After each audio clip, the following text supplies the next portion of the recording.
Picture yourself in ancient Athens, as the golden sun dips below the horizon, casting long shadows over this ancient city.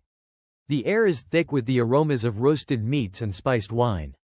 The streets are alive with music and laughter. Tonight, we step into a world where philosophy meets indulgence. Tonight, we're at a Greek symposium.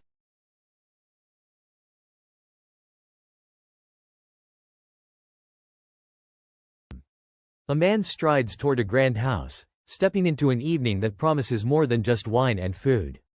Here, in the heart of Athens, the symposium is about to begin, a gathering of intellect, indulgence, and social prowess.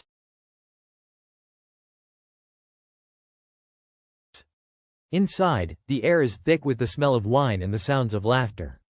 Men lounge on ornate couches, their goblets filled with rich red wine. Musicians play flutes while acrobats twirl, and dancers move to the rhythm of ancient melodies. This isn't just any party, this is a symposium.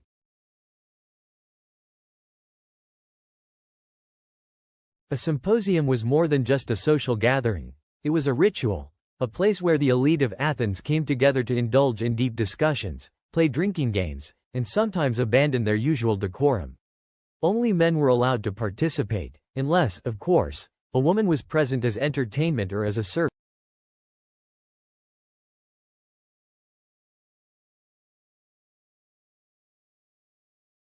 Preparation was key. Guests arrived clean and well-dressed, expected to wear their finest robes and sandals. Even Socrates, often seen disheveled, was said to tidy up before attending a symposium. Servants washed each guest's hands before escorting them into the andron, the lavish room reserved for these grand affairs.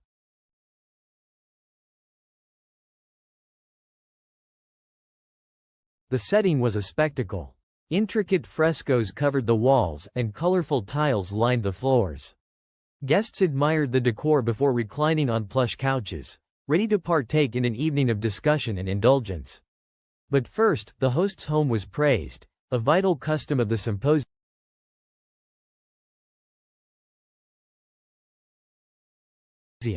Despite the grandeur of the setting, the food was surprisingly simple. Cheese, olives, figs, and lentils were common fare, sometimes supplemented by small meats at wealthier gatherings. But the real focus was on the wine. Unlike today, the Greeks diluted their wine, 2 parts wine, 5 parts water, to ensure the party would last all night without guests losing control.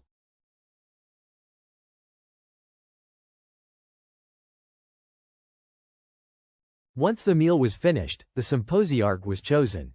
This figure, picked at random, guided the night. He decided how much wine was served, what topics were discussed, and how the evening would unfold. Some Symposiarchs enforced moderation, while others encouraged full indulgence.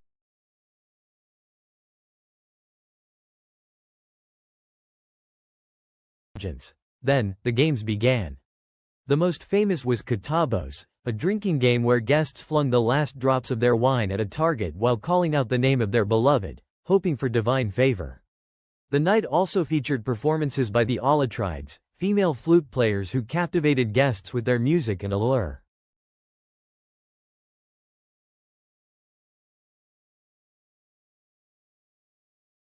As the night wore on, the atmosphere grew more uninhibited. Music played louder, debates became more passionate, and the wine flowed freely. Perfumes were passed around to stave off hangovers, and undiluted wine was poured as offerings to the gods. This was not just a party, it was a cultural event blending intellect and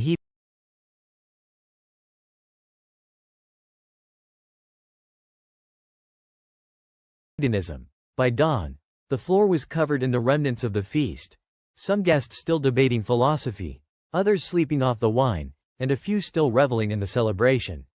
The symposium, with all its grandeur and indulgence, was an experience that left its mark on history, a tradition of ancient Greece where ideas, pleasure, and culture intertwined.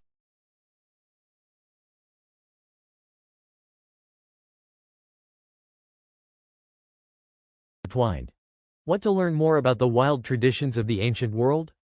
Subscribe and join us on a journey through history's most unbelievable moments. See you in the next video.